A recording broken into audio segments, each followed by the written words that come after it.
Lo que vamos a ver ahora es cuando en una solución tenemos, habíamos visto ayer que teníamos una solución formada por un disolvente y un soluto no volátil, ¿sí?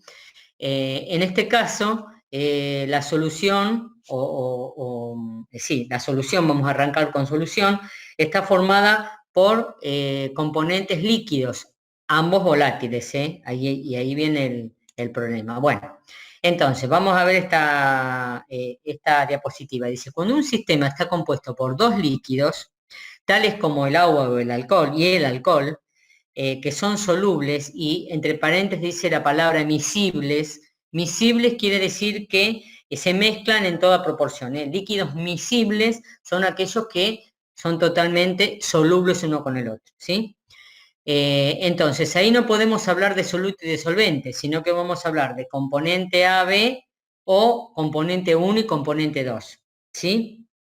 Entonces, en este sistema, al estar formado por dos líquidos, ambos componentes se evaporan, ¿sí? Por lo que entonces en el vapor, además de tener, ayer hablábamos que en el vapor solamente teníamos partículas de disolvente, ¿sí? Porque el soluto era no volátil.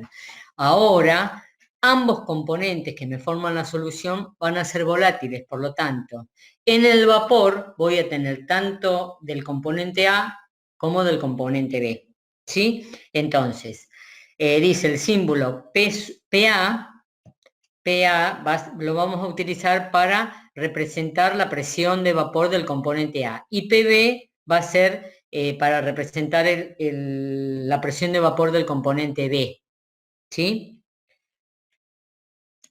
Bueno, entonces, como ambos líquidos pueden evaporarse, ¿sí? Y habíamos dicho que es un sistema miscible, forman una solución, son completamente solubles, podemos aplicar la ley de Raoult, ¿sí? Tanto al componente A como al componente B. Fíjense lo que está en naranja. Yo le aplico la ley de Raoult al componente A, calculando la presión parcial como la presión de A es igual a la presión supracero de A, es decir, la presión del componente A puro por la fracción molar de A. Y lo mismo hago para B. La presión de vapor del componente B, la presión parcial del componente B va a ser igual a la presión de vapor del componente B puro por su fracción molar. Y bueno, y acá tienen las referencias, ¿sí? ¿Dónde? Dice. PA es la presión ejercida por el componente A en la solución. XA es la fracción molar del componente A en el líquido, ¿eh? XA. P0 o P supra 0 de A es la presión de vapor del líquido a puro a una temperatura. Y los mismos significados para PB, XB y P supra 0 B para el componente B.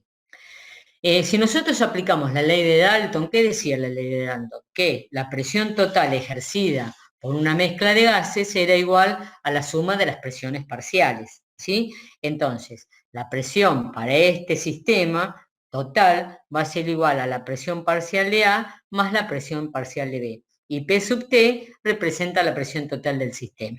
Entonces, estamos ante una solución formada por dos líquidos volátiles.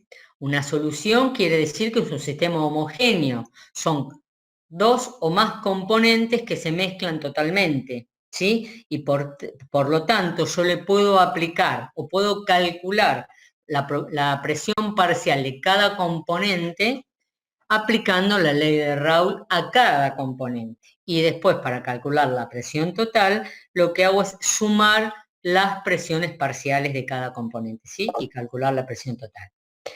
Bueno, esto viene para, por ejemplo, el ejercicio del etanol y el metanol, que yo lo tengo como número 22, pero no sé, en la guía nueva, es el etanol y el metanol forman una solución. Bueno, para calcular las presiones tendríamos que usar esta fórmula, este dato. Bueno, vamos a la número 5. Entonces, acá dice, se puede representar gráficamente la variación de las presiones parciales y de la presión total para una temperatura dada para un sistema ideal. ¿Qué es un sistema ideal? Un sistema ideal es aquel que cumple con la ley de Raoult, ¿sí? Ese es un sistema ideal. En función, dice, de la composición de la mezcla líquida. Y la figura 1 dice presiones de vapor, parciales y total, en función de la composición por una mezcla líquida ideal. Fíjense que ustedes tienen representado en las líneas verticales la presión supracero de A y del otro lado la presión supracero de B. Abajo, las fracciones molares de A y de B, fíjense que en el extremo izquierdo de la pantalla tienen que el componente A está como máximo, 1. Por lo tanto, ustedes saben que la fracción molar de A y de B me tienen que dar igual a 1. Si ya A es 1, quiere decir que en esta punta del gráfico es todo A y nada de B. En el otro extremo, en el extremo inferior derecho de la figura, tenemos que X, la fracción molar de A es 0 y la fracción molar de B es 1, es decir, que ahí tengo el componente B puro. Entonces, fíjense cómo las líneas rectas que están en verde, que parten del origen, muestran cómo cambia la presión de vapor de cada componente en función a la composición, o sea, en función a su fracción molar, ¿sí? Entonces tienen la presión de vapor de B es igual a la presión supracero de B por la fracción molar, esa es la línea verde que sube, y la línea verde que baja está representando la presión parcial de A, que es igual a la presión supracero de A por la fracción molar de A. Y la línea negra gruesa es la suma, la presión total, la suma de las dos presiones parciales. Bueno, sigo.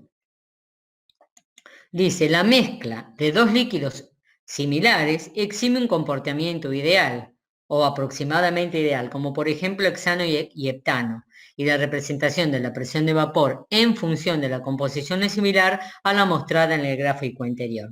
O sea, que líquidos similares quiere decir que son muy parecidos, van a tener esta figura de presión de vapor, ¿sí? Líquidos similares. Entonces, ahora vamos a ver qué pasa con ese gráfico que vimos, qué pasa si el componente A y B no son similares, no son parecidos, son diferentes. Entonces, pueden pasar dos cosas. Si los componentes A y B de la mezcla tienen características diferentes, las fuerzas intermoleculares entre las moléculas de A diferirán a las que actúan con las moléculas de B, ¿sí? Bueno, esto va a afectar las presiones de vapor de A, tanto de A como de B, ¿sí? Entonces, se puede esperarse que una mezcla de dos líquidos de propiedades muy diferentes se comporte de manera no ideal, y entonces la ley de Raoult no será aplicable. Vamos a ver, yo les muestro un dibujito, vamos a ver qué en el caso del dibujo que está en la parte superior. Fíjense cómo la presión total hace un arco, ¿sí? Y vamos a ver cuándo pasa eso. Dice, en algunas soluciones binarias, las fuerzas de atracción entre moléculas del componente A y del componente B, es decir, las fuerzas de atracción entre A y B, ¿sí? Son menores que las fuerzas de atracción de A con A y de B con B, ¿sí? Como resultado, dice, las presiones parciales son mayores, las presiones parciales de cada componente son mayores que las calculadas para la ley de Raoult. Entonces, ahí voy a tener una desviación positiva a la ley de Raoult. Y vamos a ir al gráfico que les acabo de mostrar. Por ejemplo, dice mezclas de tetracloruro de carbono y éter y carbono 6 hidrógeno 14 o éter acetona. Sería este dibujito, ¿sí? Este dibujito. Vamos a ver lo que dice en el dibujo. Dice, el modelo de disolución ideal implica que las interacciones entre los componentes de la disolución son idénticas. Sin embargo, en la mayor parte de los casos, las interacciones intermoleculares en la disolución son más débiles, es decir, las fuerzas intermoleculares de AB son más débiles que las de los líquidos puros, lo que implica que las moléculas pueden pasar a la fase gaseosa con mayor facilidad. En estos casos, la presión inicial va a ser mayor que la ideal, a lo que es bueno, esto es más complicado, lo que dice acá. Vamos a quedarnos con lo que dije. Volvemos acá. Volvemos de nuevo. Si yo tengo un componente A y un componente B, entonces las fuerzas de atracción entre A y B son menores que entre A con A y que B con B, las presiones parciales van a ser mayores, ¿sí? Porque ahí la fuerza de atracción entre los líquidos puros, ¿sí?, son menores que las de A y B. Entonces, ahí va a haber una desviación positiva de la ley de Raoult. ¿Qué pasa si ahora, en otro tipo de soluciones, las fuerzas de atracción entre las moléculas de A con las de B son mayores que las que hay entre AA y BB? Las presiones de vapor ahí van a ser menores que las predichas por la ley de Raoult. Entonces voy a tener una desviación negativa de la ley de Raoult. Por ejemplo, cloroformo éter. Y el dibujito va a ser el que está en la figura 2, el de abajo. Va a ser las fuerzas de la presión de vapor total va a ser menor. Esas son desviaciones de la ley de Raoult, positivas o negativas. No lo vamos a ver en los ejercicios. Esto es para que no necesariamente me pase esto. Esto es para una solución ideal. La mayoría no son soluciones ideales, son no ideales. Entonces pueden tener desviaciones positivas o negativas a la ley de Raoult. Bueno, ahora vamos a ver qué pasa con la composición del líquido y el vapor. Y nos vamos a ir a ver esta figurita 4. ¿Sí? Entonces, acá tenemos composición del líquido y del vapor en función de la composición para una mezcla a presión constante que se comporta idealmente. ¿Sí? Entonces tenemos en la línea izquierda, de la figura izquierda, representada la temperatura de ebullición del componente A, y en el derecho la temperatura de ebullición del componente B. ¿Sí? Ahí B es puro y en el otro, en el extremo izquierdo, A es puro. Fíjense que si yo tengo y las líneas curvas esas, fíjense que tienen por debajo de la línea tengo una L, es decir, acá tengo líquido.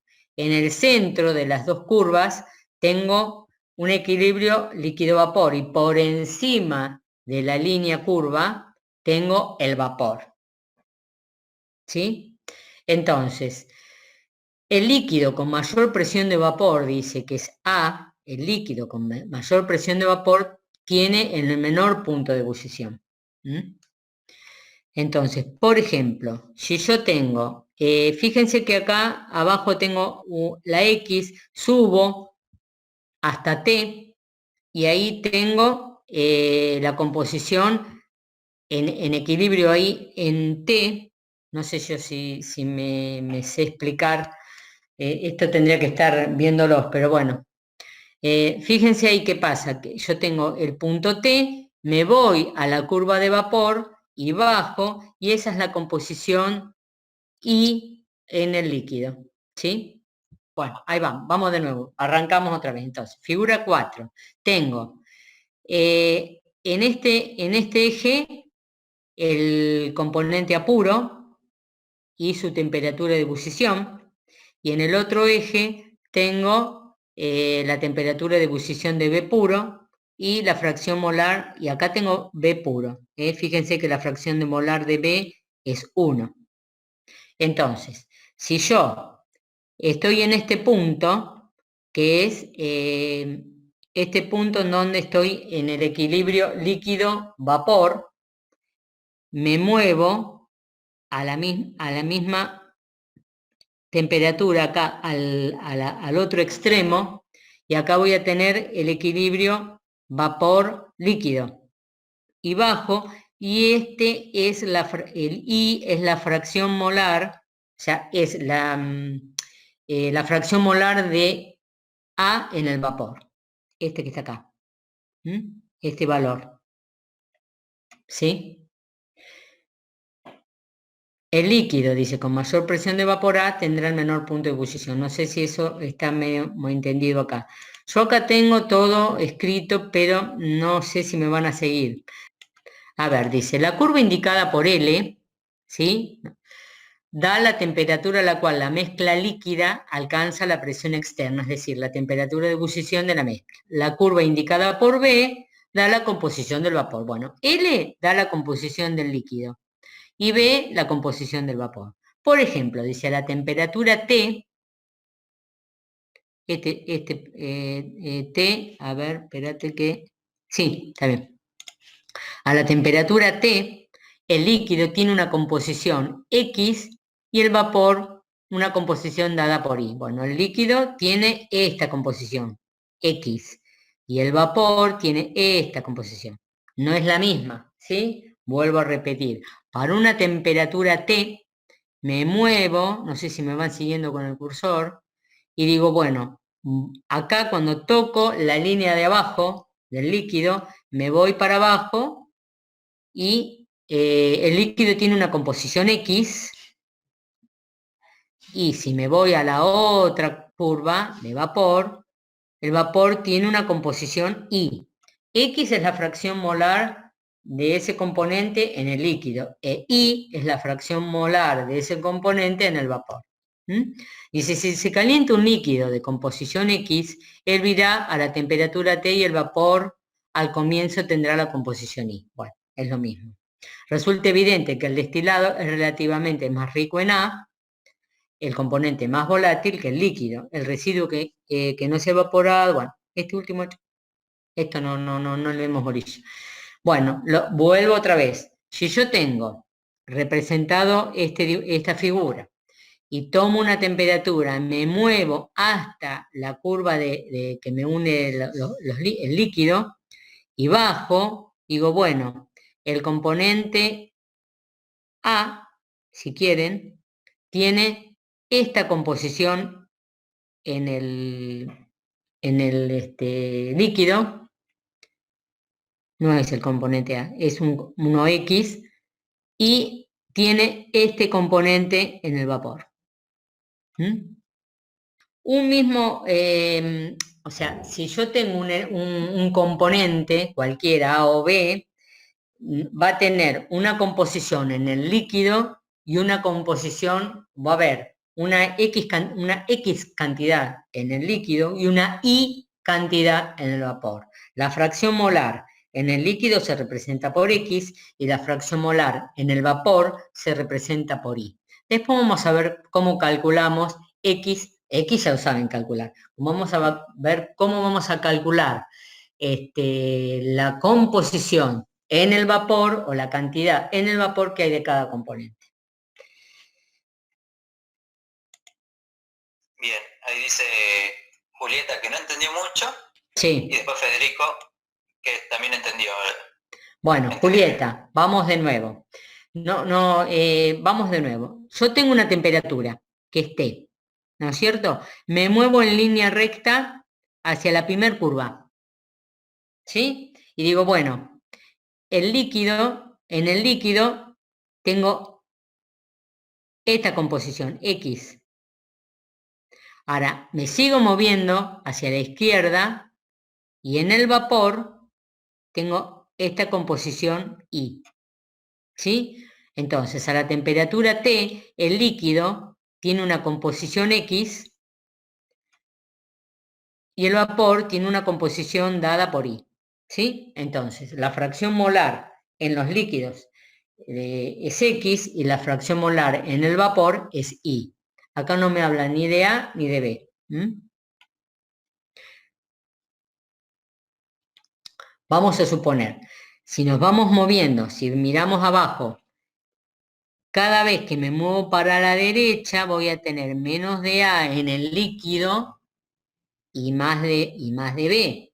Fíjense que de A voy a tener menos cantidad en el vapor. ¿no? O sea, fíjense que acá X, si X acá en la izquierda es 1 y acá en la derecha X de A es 0, acá voy a tener, en esta X voy a tener más de A que de B, ¿sí? Bueno, vamos a seguir y después cualquier cosa volvemos. ¿Cómo hago yo para separar, cómo hago para separar dos líquidos volátiles que tienen puntos de ebullición muy cerquita, 98, 96? ¿Cómo hago para separarlos? ¿Sí? La destilación, bueno, esto dice, la destilación fraccionada permite la separación de componentes líquidos en una mezcla donde los puntos de ebullición de los componentes son cercanos. ¿Sí? Y bueno, ¿y qué es la destilación? Acá abajo lo tenemos. Es un método para separar líquidos miscibles debido a su diferencia en el punto de ebullición. ¿Sí? Entonces, cuando yo tengo una solución, es decir, que tengo dos líquidos o más que se mezclan totalmente, la única manera que tengo, o una de las maneras que tengo, y además tienen puntos de ebullición cercanos, la manera de separarlos es por destilación fraccionada, ¿sí? Por destilación fraccionada. Vamos a ver el dibujito. Este es un aparato para hacer destilación fraccionada, que consta de un balón, una columna de fraccionamiento, balón, columna de fraccionamiento, que algún día cuando volvamos a la facultad se lo vamos a mostrar. Todos esos que ven en negrito son separadores de vidrio que tiene. Después esto está conectado con un refrigerante que fíjense que tiene un tubo en el centro y por fuera yo le puedo agregar agua. Fíjense que tienen conexiones en donde entra y sale agua. Eso se llama refrigerante. Y después tengo un recipiente en donde voy a recibir el destilado.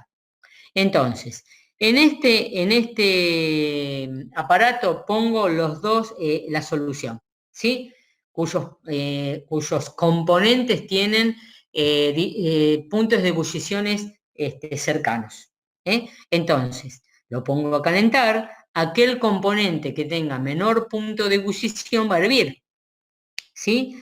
Va a ir por la columna de fraccionamiento y va a llegar acá, y acá ¿qué va a pasar? Se va a producir una condensación, porque el agua que está rodeando ese tubo central me va a enfriar el vapor, entonces ese vapor va a condensar y va a salir acá en la probeta el líquido que tenía menor punto de ebullición. Entonces voy a lograr la separación. Me va a quedar el componente con mayor punto de ebullición en el balón y el componente con menor punto de ebullición me va a quedar en la probeta.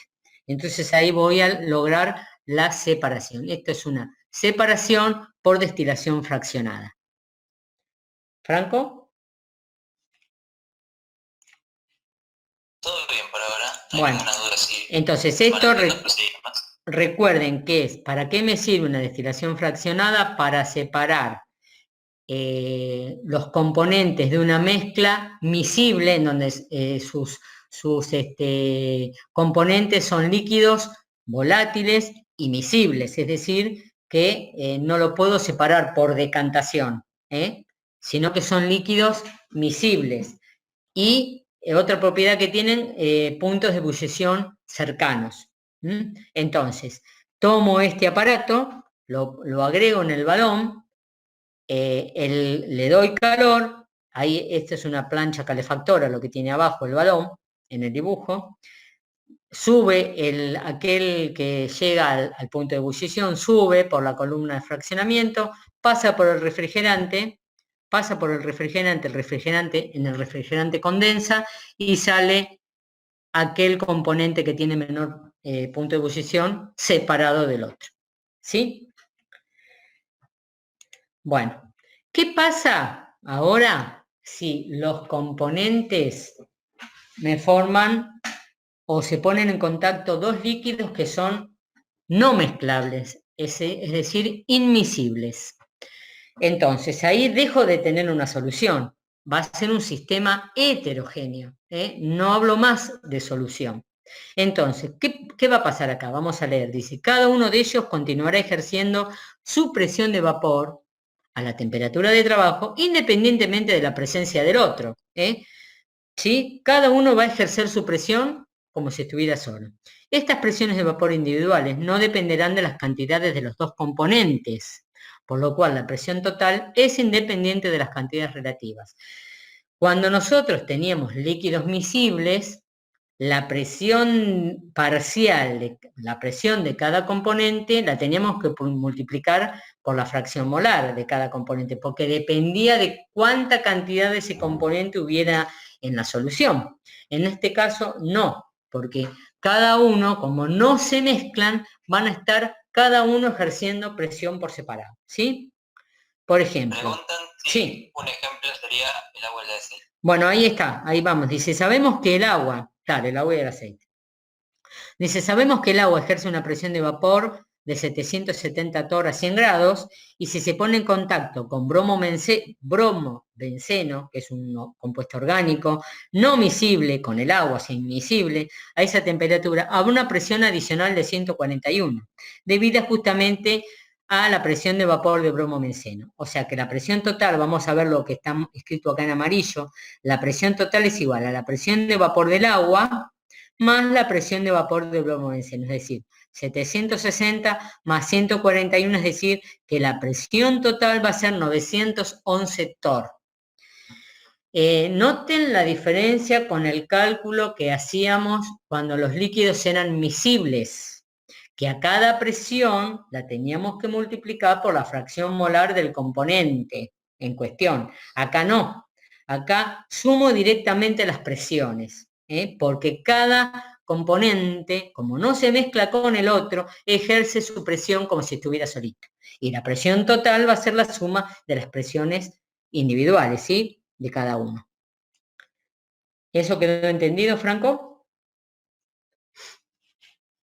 Sí, me parece que quedó bien claro. Bueno, acá dice que la destilación por arrastre con vapor es un proceso que hace posible la separación de sustancias insolubles en agua de otros componentes en forma de vapor, pero a una temperatura menor que la de su punto de ebullición, evitando así posibles descomposiciones que podrían sufrir. Bueno, esto es un ejemplo. Vamos a ver el aparato. Acá está. Bueno, acá tenemos un balón generador de vapores que está en calor, genera vapor y el vapor entra, fíjense en un aparato que tiene, por ejemplo, menta, ¿sí? Entonces, ¿qué podemos separar acá del mentol? Entra el vapor de agua y me va a separar el mentol, por ejemplo, que es un componente orgánico inmiscible con el agua. Y los dos, pero ¿qué pasa? En el vapor se mezclan, sí, en el vapor son miscibles, en el vapor sí se mezclan. Entonces voy a tener vapor de los dos. Van al refrigerante, en el refrigerante condensan y acá en el colector voy a tener el mentol, que es un compuesto orgánico, y el agua, los dos líquidos. Pero ¿qué pasa? Acá los voy a tener separados. Después, en una ampolla de decantación, separaré el agua del compuesto orgánico, porque son inmiscibles, no se van a mezclar. Entonces, esto me sirve para compuestos orgánicos no solubles en agua. ¿Qué pasa? Si yo lo caliento al mentol, por ahí lo descompongo. Entonces, yo lo que hago acá es arrastrarlo con vapor de agua, evitando que el mentol llegue a hervir, y así se podría descomponer, ¿sí? Bueno, no sé si les quedó claro más o menos cómo es la destilación por arrastre con vapor. Se arrastra con vapor de agua. ¿Por qué? Porque el componente que voy a arrastrar es insoluble en agua. Generalmente son compuestos orgánicos. Después los llevo al refrigerante, en el refrigerante vuelven al estado líquido, pero no se mezclan, porque son inmiscibles. Y acá los recibo a los dos, al agua y al mentol. Después, si quiero quedarme con cada uno, en una ampolla de decantación, los separaré.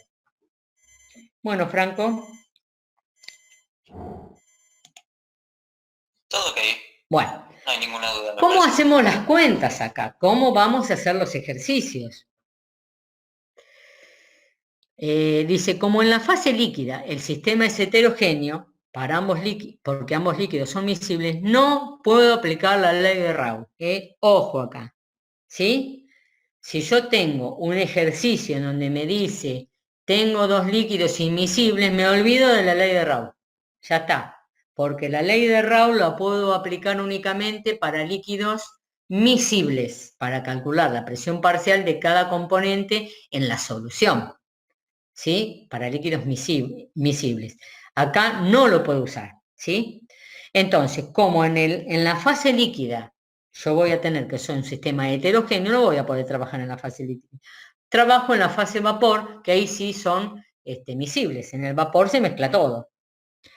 Entonces, vamos a la formulita, ahí me fui. Dice, si suponemos que ambos vapores, el del agua y el del líquido orgánico, inmiscible con ella, se comportan idealmente, podemos escribir la formulita es esta. Lo que hago acá, como estoy en el vapor, puedo utilizar la ecuación del estado del gas ideal, como estoy en el vapor. Entonces digo, la presión de vapor de agua por el volumen es igual. Yo hago con el dedo, la presión de vapor de agua por el volumen es igual al número de moles de agua por R, que es la constante de los gases, por T en Kelvin. Y acá tengo la presión del componente orgánico por el volumen es igual al número de moles del componente orgánico por R por T. Bueno. Ya que el volumen y la temperatura son constantes para ambos vapores, ¿sí? Puede dividir miembro a miembro y cancelamos, ¿sí? Entonces, puedo dividir miembro a miembro la presión de vapor de agua por el volumen sobre la presión de vapor del compuesto orgánico por el volumen, simplifico volumen, y lo mismo hago con el otro término, número de moles de agua por R por T sobre el número de moles del componente orgánico por R por T, simplifico R y simplifico T. Y me queda esta formulita que está abajo, que es la que voy a utilizar para los cálculos cuando tengo dos líquidos inmiscibles. La presión de vapor de agua es a la presión a la presión del componente orgánico, es igual al número de moles de agua sobre el número de moles del componente orgánico. Y después ahí podemos desglosar N, que es número de moles, que es masa sobre masa molar. Bueno, vamos a poder hacer un montón de cálculos con esta formulita. Pero fíjense que esta es la que se utiliza para líquidos no mezclables, no inmiscibles o no miscibles, y distinta es a la que usábamos para líquidos miscibles que podíamos aplicar la ley de Raoult, ¿sí?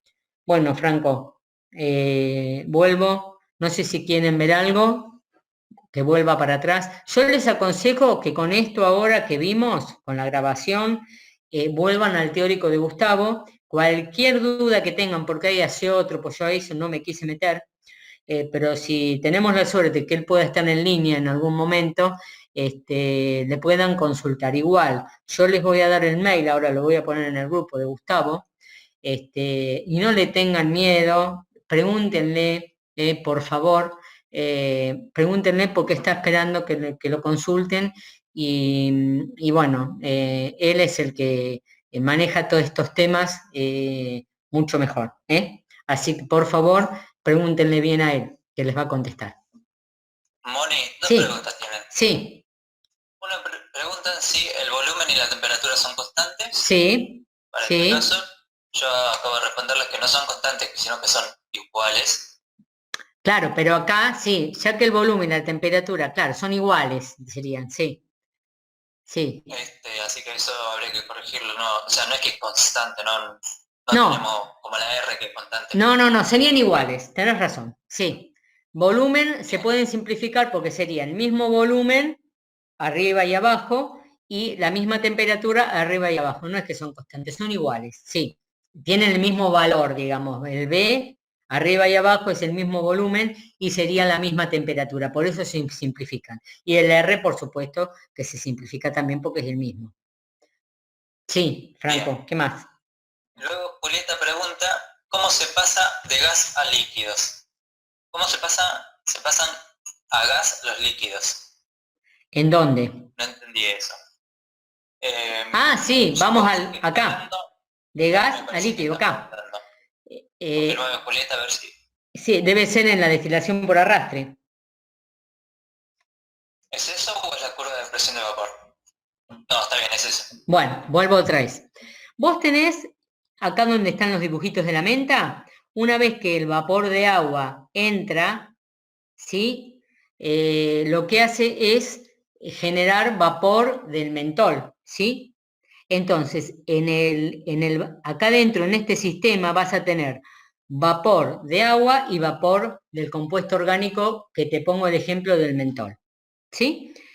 Sube por acá el vapor, pasa por el refrigerante es, fíjate que tiene unos tubos adentro, que eso tiene agua adentro. Entonces, cuando el dibujito del refrigerante acá estaba mejor, ¿sí? El refrigerante acá va el vapor, ¿no? El vapor. En el refrigerante lo que tiene, todos esos circulitos, por ahí circula agua. Entonces, el vapor cuando choca con las paredes del refrigerante que están frías, se condensa y pasa de vapor a líquido. Entonces, lo que vos recibís acá es el líquido, el agua y el mentol, en forma líquida, inmisibles, es decir, van a caer y cuando caigan vas a ver que uno va a estar en una fase y el otro va a estar en la otra. Yo no sé las densidades que tiene, no sé quién queda arriba y quién queda abajo, ¿sí? Pero uno va a quedar por encima del otro, ¿sí? Me van a formar un sistema heterogéneo. ¿Mm? No sé si Julieta me entendiste, si era eso lo que preguntaba. Sí, sí, había entendido, dice.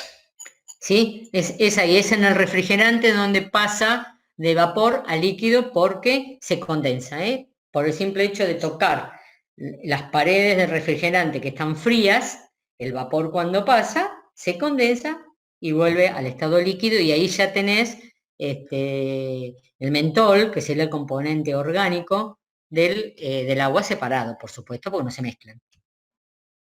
Bien. Luego Mateo consulta si podremos hacer un ejercicio. Sí, ahora Para vamos a hacer empezar la clase. ejercicios, ahora volvemos.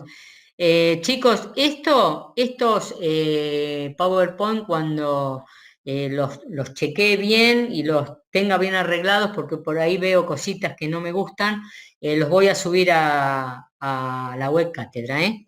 Así los tienen ustedes para leer. Pero es un resumen del teórico de Gustavo, o sea, no es más que eso, pero me pareció como para yo contarles más o menos que lo tuvieran acá. Nada más que por eso. Bueno, ahora vamos así, ahora salgo de acá.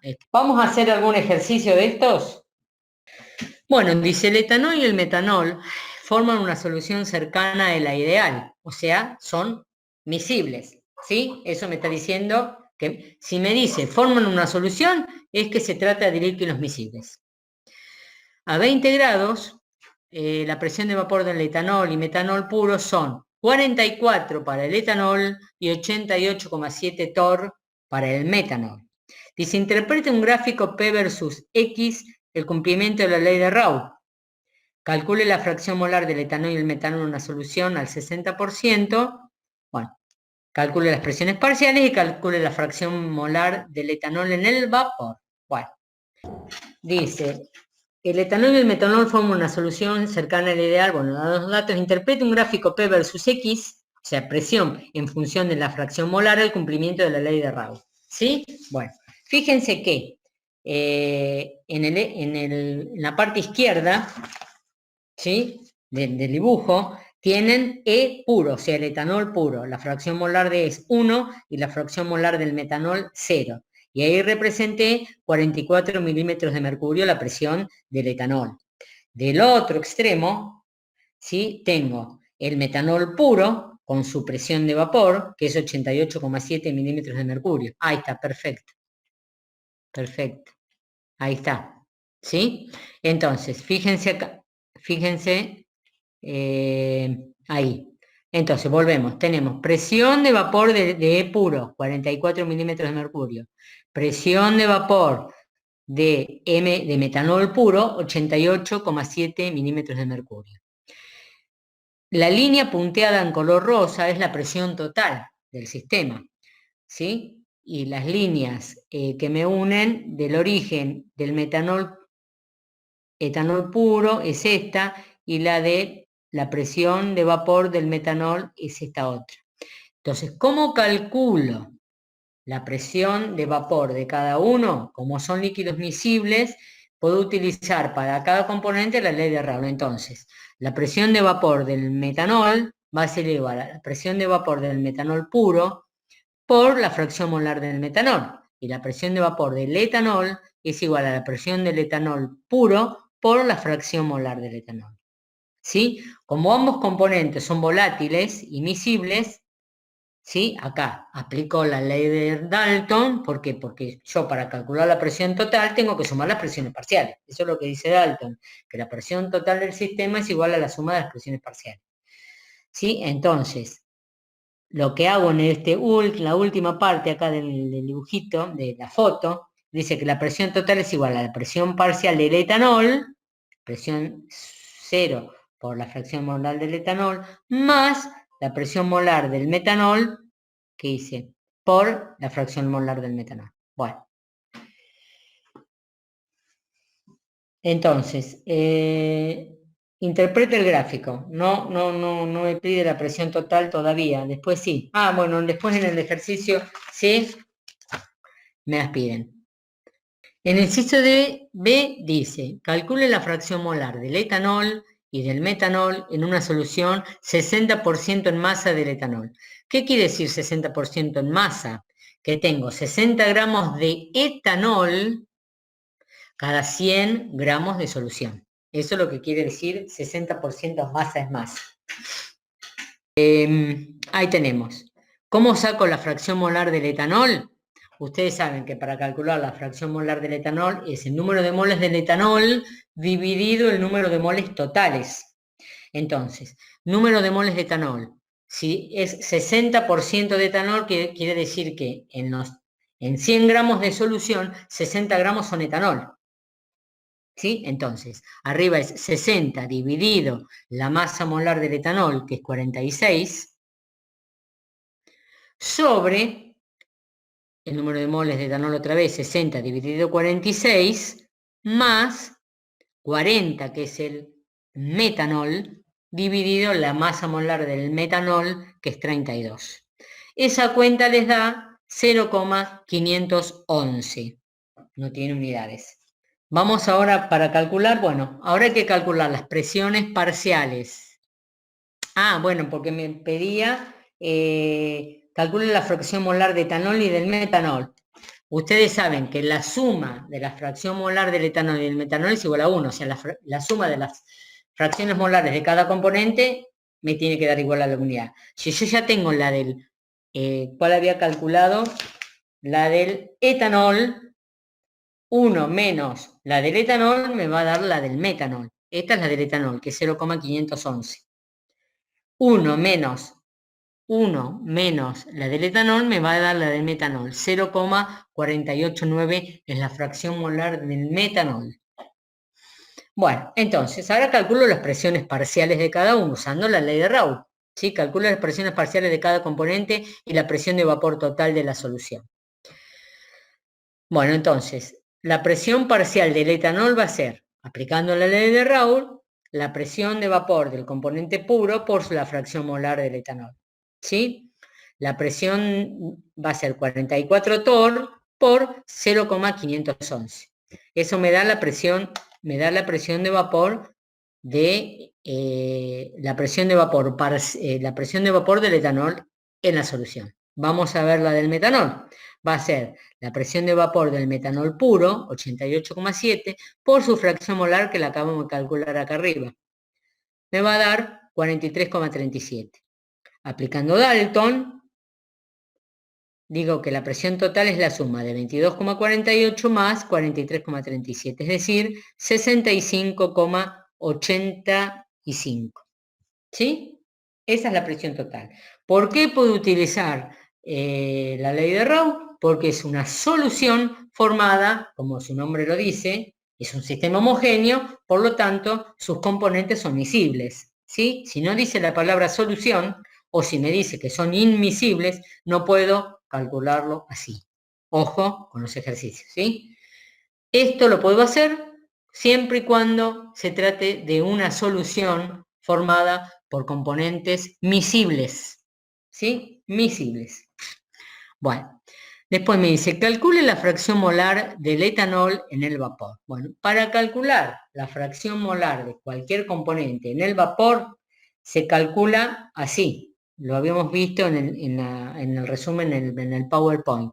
La fracción molar del etanol va a ser igual a la presión parcial del etanol dividido la presión total. Por eso yo tengo que haber calculado las dos presiones antes, tanto la parcial como la total, para poder calcular cómo está compuesto o qué fracción hay del etanol en el vapor. Bueno, entonces esto me da que la fracción molar del etanol en el vapor es de 0,34. Sería Y en el vapor de agua, Y en el vapor de agua es igual a la presión de vapor de agua sobre la presión total. Ahí está. Acá no usé la fórmula que les di hoy. Entonces, si yo llevo multiplicando P total al otro miembro, me queda que la presión del vapor de agua es igual a la fracción molar de agua en el vapor por PT. ¿Sí? Por la P total. Entonces, eso es lo que pongo acá. Y lo mismo para la alanina. La presión total es la misma. Entonces la simplifico. ¿Mm? Ahí está. Bien. Entonces, ahí está. Perfecto. Entonces, la presión total es la misma, la simplifico. ¿Sí? No usé la fórmula que les di hoy yo. No, nada que ver. Usé otra acá. Entonces, vamos a la otra, no sé si quedó claro. Entonces, acá dije que la presión de vapor de agua sobre la presión de vapor de la alanina es igual a la fracción molar del agua en el vapor por la presión total, sobre la fracción molar de la alanina por la presión total. Presión total, como es la misma, que son 760 milímetros de mercurio arriba y abajo, se simplifica. Bueno, ahí está, ahora sí, es. Entonces, yo necesito saber la presión de la anilina. Fíjense en la tabla de presiones de vapor de agua, a 98 grados, la presión de vapor de agua del agua es 707,3. Entonces, a 760, que es la presión total, le resto la presión de vapor de agua, que la saco de la tabla, ¿sí? A 98 grados,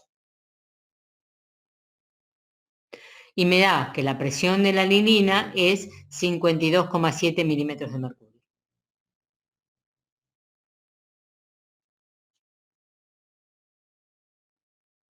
Pero antes de poner los datos, vamos a sacar lo que necesitamos. Nosotros tenemos que despejar la masa de agua. Entonces, ¿qué digo? La presión de vapor de agua sobre la presión de vapor de la alanina, y acá yo tenía la fracción molar de agua, que es masa de agua sobre masa molar de agua, sobre el número de moles totales. Esa es la fracción molar del agua. Y la fracción molar de la alanina es masa de la alanina sobre la masa molar de la alanina dividido el número de moles totales. Número de moles totales con número de moles totales se me va. Entonces me queda que la presión de vapor de agua sobre la presión de vapor de la alanina, no lo doy vuelta a nada porque está dividiendo, está bien, lo paso como está. Masa en la alanina sobre la masa molar, no lo doy vuelta porque está abajo, entonces va tal cual. Por la masa de agua, la masa molar del agua que sí estaba dividiendo, pasa multiplicando, me da la masa de agua, que es que es lo que ando buscando. Son medios complicaditos estos ejercicios. Bueno, entonces, una vez que despejé lo que necesito, le doy valores. Presión de vapor de agua 707,3. Presión de la anilina 52,7 milímetros de mercurio. Masa de la anilina era lo que me pedía el ejercicio. Para destilar 100 gramos de anilina, dividido la masa molar de la anilina, 93 gramos mol, por 18 gramos mol, que es la masa molar del agua, me da la masa de agua que necesito, que es lo que me estaba pidiendo, qué masa de agua es necesaria para destilar 1000 gramos de anilina. Esto se destila por arrastre de vapor. Esto es un ejemplo de una destilación por arrastre de vapor, porque son dos líquidos no miscibles. ¿Mm?